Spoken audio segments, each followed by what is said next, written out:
Welcome to the Sunday Shit Show with your host, me. So I just got a chance to actually use this thing on something. That thing is sweet. Works very well for what I need to use it for. The paint is, I'm going to have to invest in some more of that paint because that sucker has glossed that up like you can't believe it. It looks good. I'm going to get some stickers I'll put on there. We was going to mill some stuff this weekend, but changed plans. Just pissed and poured all morning, so it's kind of real sloppy and wet and nasty, so we really kind of take a slow Sunday, but got the grapples in here for that and had to use the forks earlier, and I had to use that because I got some new fenders for my tilt deck trailer. I said I was done and all that crap. Well, you know how I am about things. I really can't leave much alone. So I ordered a brand new set from Belshey. The only difference is it doesn't have the tubes that run down to run your wiring up through, which kind of sucks because that makes it kind of nice hiding your wiring. But I think I can probably do some engineering on how to get that to where it looks good anyway, or have it just run straight down and then hold it back up against there somehow.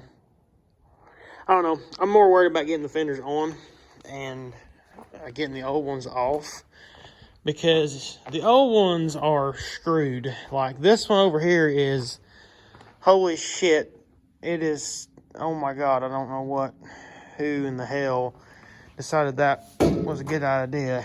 As you can see, these fenders rusted really bad after I painted them. Like the rest of the trailer doesn't look too bad after I painted them. I mean, there's some rust spots because I've used it, especially on chain tie downs, but these they just completely started rusting like right after I'd done it. So I think this trailer looked a lot better once the new fenders are on it, especially with all these holes and stuff going.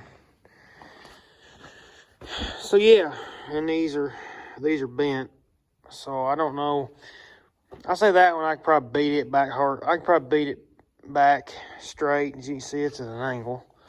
And if I have to, I'm just going to cut them off and re-weld them back on.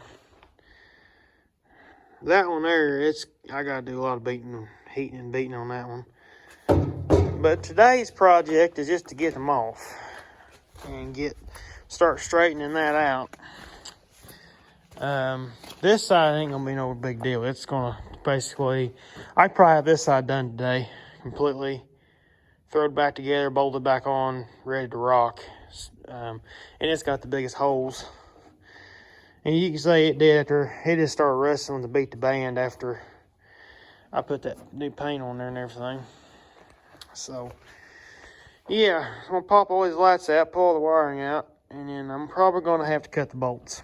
I'm just gonna guess and say that's what's gonna happen, but I'm gonna try it with an impact and a wrench, but 9 chances out of 10 I'm gonna end up with a freaking grinder up here cutting these off, I think. Yeah, that one looks pretty greasy and rusty on there. I gotta pull the license plate off real quick.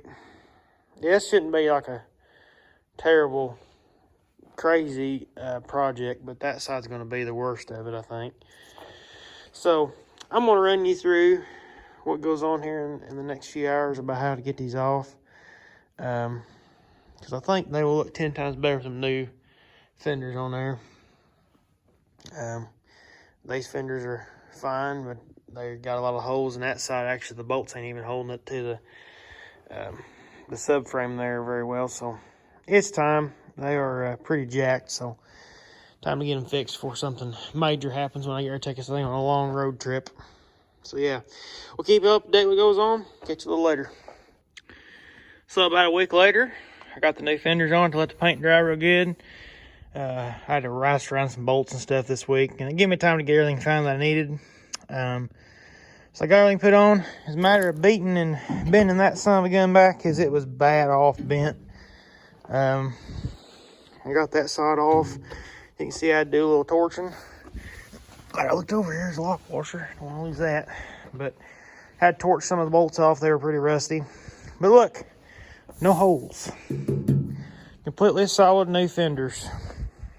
Only thing it don't have is little tubes to hide the wire, which is fine. That's 100% A-OK to me. It doesn't look bad. And I'm going to touch paint up and stuff on it as we go anyway. So,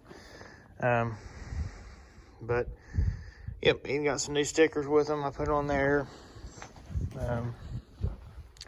Makes the trailer look 10 times better. I'm glad I put this thing back together and made it useful, because this trailer is super freaking handy for about everything.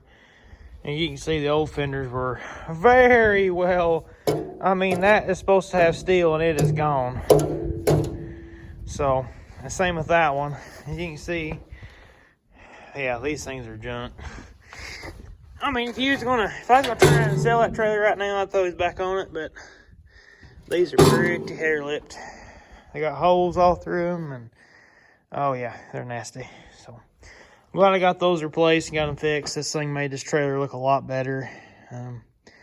Now I think I'm officially done fixing this trailer. I think.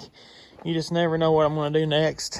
You see, it's just pulling off that. So.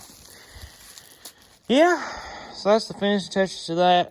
The only other thing I might do to this trailer is maybe put a different toolbox on it, but that one there was free and very easy to put on, so probably just going to leave it alone. But I may put a bigger chain box, one of the 45 angle boxes, steel boxes, and put on there. I don't know.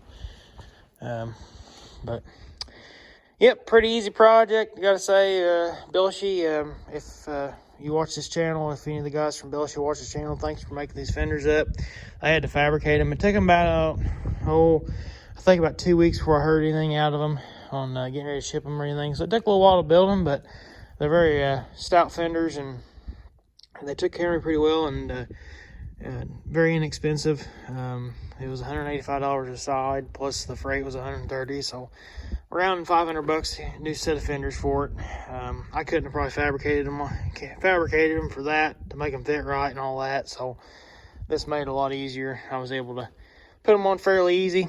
So yeah, sorry about not getting any video of me taking them off, putting new ones on, but I didn't know how it was gonna come apart. So like a lot of things, I like to see how it's gonna come apart before I make any videos, and then I end up forgetting like I did. But we'll catch y'all on the next one. Thanks for watching. Stay tuned for more, and be watching for other videos. There's a lot of stuff going on this weekend, so we'll catch y'all later.